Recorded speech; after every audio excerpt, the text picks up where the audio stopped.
La lutte contre la corruption engagée par le régime de la rupture se poursuit et continue de livrer à la criette des clients. Les procès se succèdent et le défilé des personnalités politico-administratives ainsi que celui des hommes d'affaires s'enchevêtrent dans un feuilleton plein de suspense. Nous en parlons dans quelques instants avec un confrère dans l'instant débat. Mais en attendant, nous ouvrons cette émission hebdomadaire avec la revue de presse qui vous présente les actualités croustillantes relayées par les confrères de la presse nationale.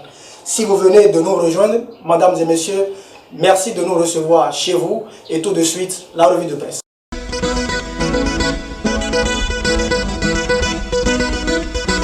Bonjour à tous. Baccalauréat session de juin 2021, les candidats sont partagés entre joie et tristesse. Les quotidiens en parlent.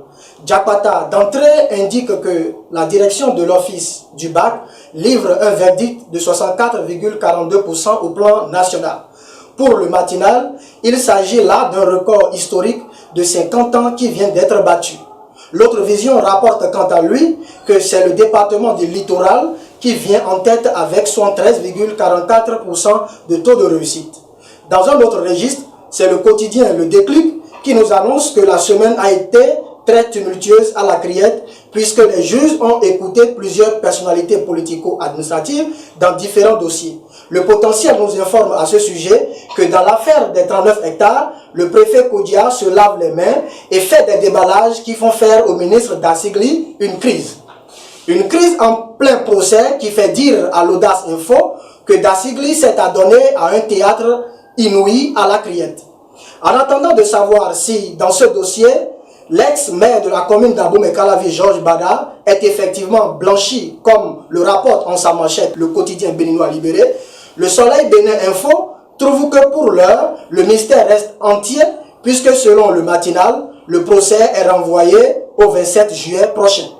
Au regard de ce feuilleton qui se déroule à la criette, l'autre vision conclut que la lutte contre la corruption au Bénin est une priorité non négligeable pour le gouvernement Talon. Mais l'Audace Info indique en sa une que selon Jean-Baptiste Elias, le Bénin évolue toujours en dents de scie quant à cette lutte contre la corruption et invite les gouvernants à aller plus loin. Et c'est d'ailleurs ce qui amène le quotidien La Priorité à se demander si après l'ANAT, c'est bientôt le tour de la mairie de Djidja.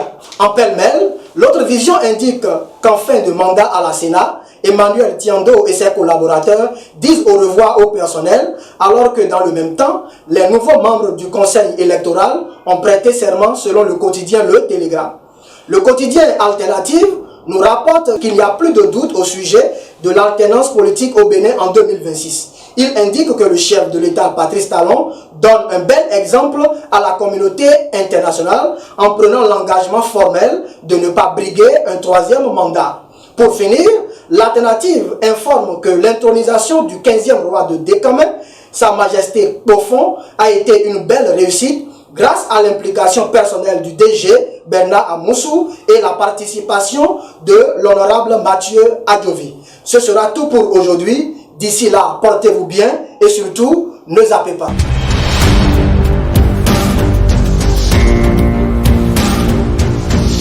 Mesdames et messieurs, bienvenue dans cette édition de la chronique. Patrice Talon, impitoyable contre la corruption. Sur les sentiers politiquement épineux de la lutte contre la corruption, le président de la République, Patrice Talon, aura eu le temps de révéler qu'il est incontestablement impitoyable. Impitoyable contre les pseudo-politiciens et cadres égotiques aux appétits voraces qui salivent goulûment au regard des ressources de l'État. Impitoyable contre ceux qui confondent au mépris de leur intellectualisme patrimoine privé et patrimoine public en se servant dans les réserves de l'État sans retenue et de façon éhontée. Et enfin, impitoyable contre ceux qui, de leur position parcellaire et temporaire et de leur accointance avec le régime au pouvoir, s'offrent le droit de se servir dans les réserves publiques à volo. Et l'actualité ces derniers jours nous démontre à foison des éléments pour reconnaître et affirmer que dans cette lutte engagée par Patrice Talon contre la corruption, nul ne sera épargné. Opposants comme mouvanciers, cadres comme hommes d'affaires, proche d'Olivier Bokor ou de Patrice Talon ou pas, l'engagement sera le même avec la même poigne. Et déjà, depuis la détonation du dossier ANAT et la révélation de l'affaire Sonimes, les cadres à des postes de responsabilité dans la machine de l'administration de l'État ont le cœur qui bat. Et la discipline à ce niveau commence déjà par gagner les rangs. Mais au-delà de cette détermination, Patrice Talon doit aller plus loin. Encore plus loin. Plus loin au-delà des révélations en punissant au prorata des délits. Plus loin en commanditant un audit général dans toutes les entreprises publiques pour le compte du premier mandat. Plus loin en révélant enfin les résultats de ces audits. Et c'est sur ce chantier que le peuple béninois jugera le président élu Patrice Talon. Il n'a donc pas le droit de se permettre de s'offrir le luxe de l'échec. Chers internautes, nous poursuivons cette aventure avec l'instant débat où nous recevons pour vous en invité un confrère de la presse nationale. Ne zappez surtout pas. Chers internautes, bienvenue dans cette rubrique de l'instant débat. Pour décrypter l'actualité sociopolitique nationale, j'ai ici en plateau un confrère journaliste au quotidien La Priorité. Chers confrères, bonjour. Bonjour, chers confrères, merci de m'inviter à votre émission. C'est un plaisir partagé. Merci. Alors, tout de suite, nous avons vu que le gouvernement de la rupture a engagé une lutte implacable contre la corruption. Quelle lecture, en fait, vous regardez des derniers événements? Effectivement, depuis 6 années maintenant, le régime en place a mis un point d'honneur dans la lutte contre la corruption. Et depuis 5 ans, il y a eu quand même quelques résultats probants, mais malheureusement, ces derniers jours, nous sommes en train d'apprendre quelques affaires qui viennent ternir cette lutte-là. Est-ce qu'au regard de ces affaires que vous évoquez tout à l'heure, on ne peut pas dire que le chef de l'État n'est pas suivi, il est seul dans cette lutte ou que la mayonnaise n'a pas encore pris? Non, on ne peut pas affirmer que la mayonnaise n'a pas encore pris parce qu'il y a toujours des esprits retors qui rament à contre-courant des bonnes initiatives. Donc, au jour le jour ou bien au fil des jours, on va découvrir ces esprits-là et les mettre d'état de nuit. Alors, pour ces quelques affaires dont on a eu vent, il y a certains qui pensent que c'est juste l'arbre qui cache la forêt parce qu'il y en a une multitude et que le gouvernement table sur ces quelques affaires pour jouer à la diversion. Est-ce que vous êtes du même avis? Ceux qui le disent ont peut-être raison, parce qu'on a vu dans d'autres affaires où des proches du chef de l'État ou bien des quartiers du régime ont été mêlés à des affaires qui ont été soustraites pratiquement. Donc ceux qui disent que c'est de la poudre jetée aux yeux, ils ont peut-être raison aussi. Alors, est-ce que vous pensez que le chef de l'État doit encore aller plus loin pour décourager ces brebis galeuses qui sont encore dans ses rangs? C'est notre souhait, et il faut intensifier la lutte, renforcer les mécanismes en place pour éviter toute incantate. Alors, un autre sujet que nous allons aborder avec vous, le chef de l'État, lors d'une rencontre avec la communauté internationale au cours de la semaine, a affirmé qu'il ne va pas briguer un troisième mandat. Est-ce que cela valait la peine pour lui d'évoquer ce sujet? Parce que c'est quand même une évidence.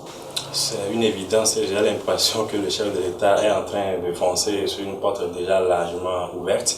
Et je ne pense pas que c'est le moment opportun de dire je ne ferai pas un troisième mandat. Non, il vaut mieux poser des actes qui montrent, qui affichent que naturellement le chef de l'État ne viendra pas et ne reviendra plus après 2026. Alors, est-ce que vous êtes d'avis que les Béninois doivent avoir confiance en cette parole du chef, surtout qu'il nous avait dit qu'il allait faire un seul mandat, il en est à son deuxième. Est-ce que vous ne pensez pas que c'est toujours pour nous divertir?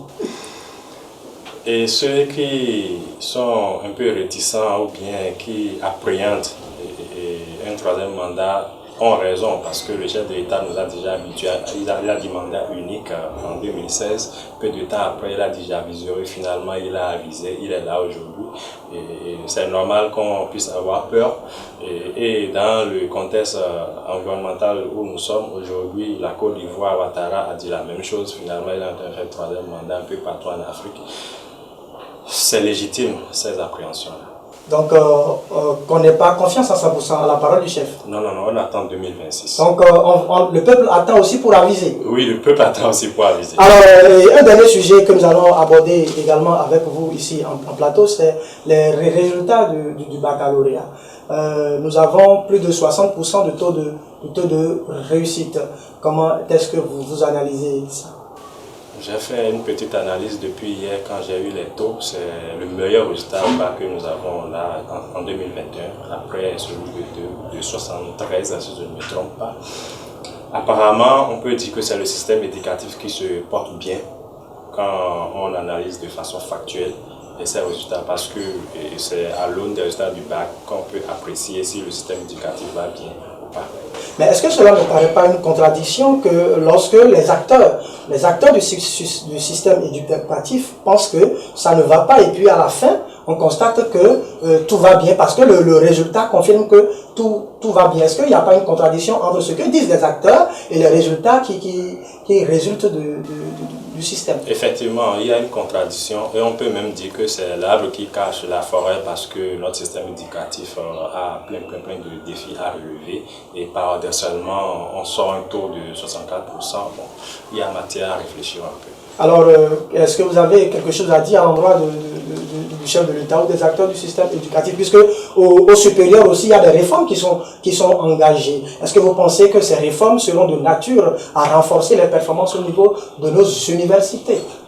Oui, il y a des réformes un peu partout et mon invite sera associé. Il faut associer les acteurs qui sont dans chaque domaine à ces réformes-là. C'est le péché mignon de notre régime en place. On fait les réformes, on taille ça carré dans un bureau, on vient appliquer sans associer les acteurs. C'est pas bien. Il faut associer tout le monde pour que ça marche.